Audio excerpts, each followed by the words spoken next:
Hello, welcome to the first slice of physics for Physics 2, the second course in your introductory series in physics. This course is all about electricity and magnetism.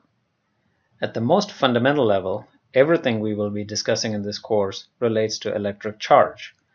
So we will take this first video to review the concepts of electric charge that you have learned in your high school science courses and put them in the context that will be useful for concepts that are coming up in this course. We will discuss how many types of charges there are, how they're measured, and how they interact with each other. You know that everything contains charges. A teaspoonful of water, for example, contains several trillion charges. Matter is made up of molecules, which are made up of atoms, which are made up of protons, neutrons, and electrons. And you know that protons have a positive charge while electrons have a negative charge and neutrons have no charge at all. They're neutral. But it turns out that even protons and neutrons are made up of further particles called quarks, and quarks always have charge, and the reason neutrons are neutral is because they have quarks with equal number of positive and negative charge. And that applies to macroscopic scales as well. So if I have a rod here that's electrically neutral, what we mean by that statement is that the net charge is zero. We don't mean that there aren't any charges in it, but the several trillion positive charges that are in it exactly equal the several trillion negative charges that are in it, and so the net charge in it is zero. And at the most fundamental level, charges come in two types and two types only. And we have chosen to call these positive charges and negative charges. We could have given them any other name, but by convention, that's what we decided to use. In the numeric sense, there is nothing positive about a positive charge or negative about a negative charge. It's just our convention of identifying the two types of charges that we have in the universe. Next, we need a way to measure charges. Charges are scalars, so we only have to deal with magnitude. There is no direction. And charges are measured in a unit called coulomb in the SI system, Standard International Unit System. And coulomb is a fundamental unit, just like we had meters and second and kilogram as fundamental units of distance, time, and mass. So is coulomb the fundamental unit of charge. It's not related to any of these other units. You'll remember that things like Newton were related to kilogram, meters, and seconds in certain ways, but coulomb is a fundamental unit of charge and it's not related to these other units, just like meter is not related to seconds and so on. Okay, at the basic level, that's all we need to know about charges. They come in two types. We call them positive and negative, and they're measured in coulomb. And by the way, it turns out that this coulomb is a pretty large unit, so a lot of what you will see in this course would be charges that are measured in nanocoulombs, microcoulombs, etc. And you'll remember that nano is 10 to the power of negative 9, micro is 10 to the power of negative 6, and so on. Okay, let's move on and talk about how charges interact with each other. You also know from your science classes that you've had so far that opposites attract and like repel. So in our context, opposite charges attract and like charges repel. And these statements, first of all, imply that charges apply a force on each other. That's an important conclusion. And further, these statements tell you the direction of those forces.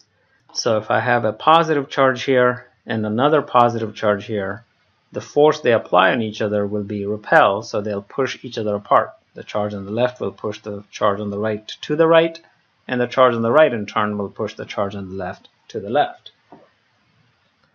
Same thing if I have two negative charges. They will also repel each other.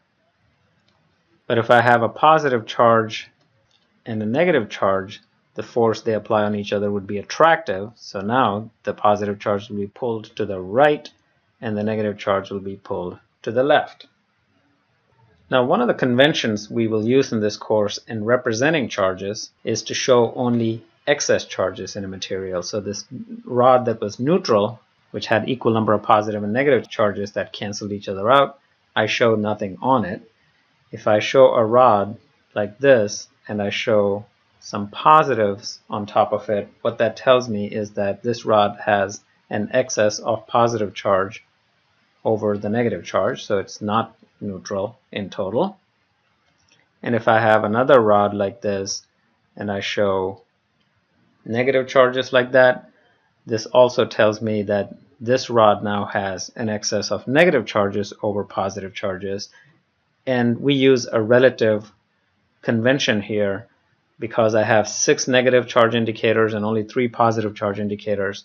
When we look at this, we'll conclude that the rod on the right has twice the negative charges in excess as the rod on the left had positive charges in excess. Okay, continuing our discussion on how charges interact with each other, I need to identify the difference between conductors and insulators. Conductors, or metals, are material in which the charges are mobile, so they are free to move. More specifically, it's the negative charges, or electrons, that are free to move in metals. In insulators, the electrons are more tightly bound to the atoms. So you've got the protons at the center of the atoms and the electrons in orbits around the nucleus, and those electrons are not so free to move.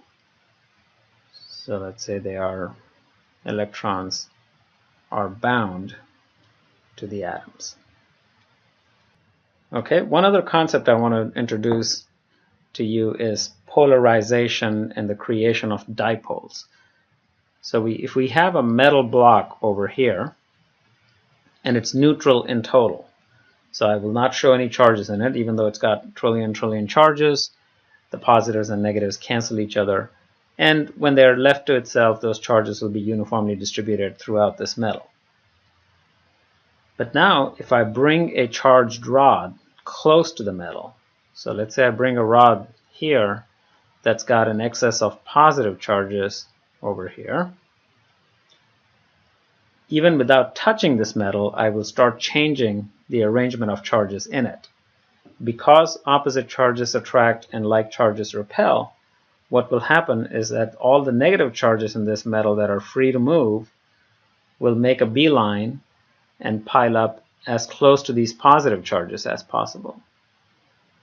And because they left their place over here, on the opposite end, it'll leave an excess of positive charges because the negative charges have disappeared from there and the ions or the nucleus of the atoms are still there. So the charges will get redistributed like this, and this happens instantaneously. And an object where charges are separated by a distance is called a dipole. In this case, it would be an electric dipole because we're talking about electric charges that are separated. So a dipole is simply a material where positive and negative charges are separated by a distance. And by the way, if I take this rod away from the vicinity of this metal, let's see what would happen. So now I've taken that rod away. I've never touched it to the metal. I just brought it close and saw this behavior. I removed the rod, and now the charges will get redistributed equally because now these negative charges will get attracted to the positive charges and they'll come back to where they were before, and things will be equally distributed, and this is neutral.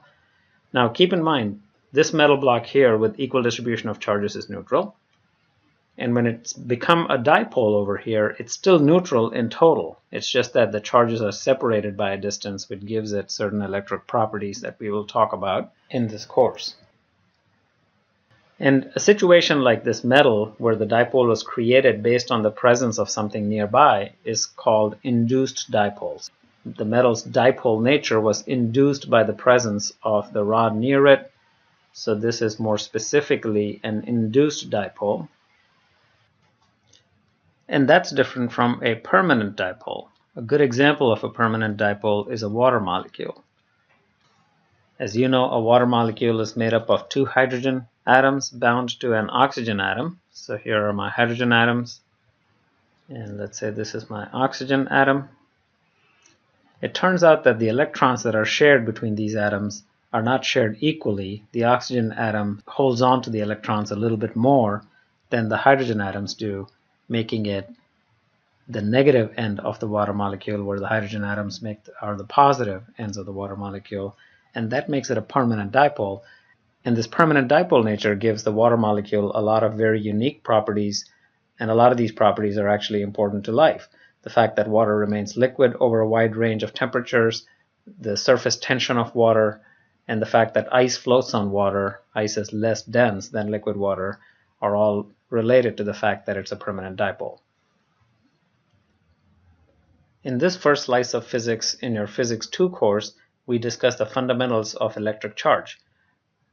We reminded ourselves that they come in only two types, which we call positive and negative. Charges are measured in coulomb, but we'll more typically see units like nanocoulombs in this course. And charges apply forces on each other. We know that like charges repel and like charges attract, so that gives us direction, and we'll talk about the magnitude of this force in the next video. And in terms of how charges interact with each other, we discussed the properties of metals or conductors as different from insulators, and we talked about dipoles and polarization, and covered induced and permanent dipoles. Thanks for watching.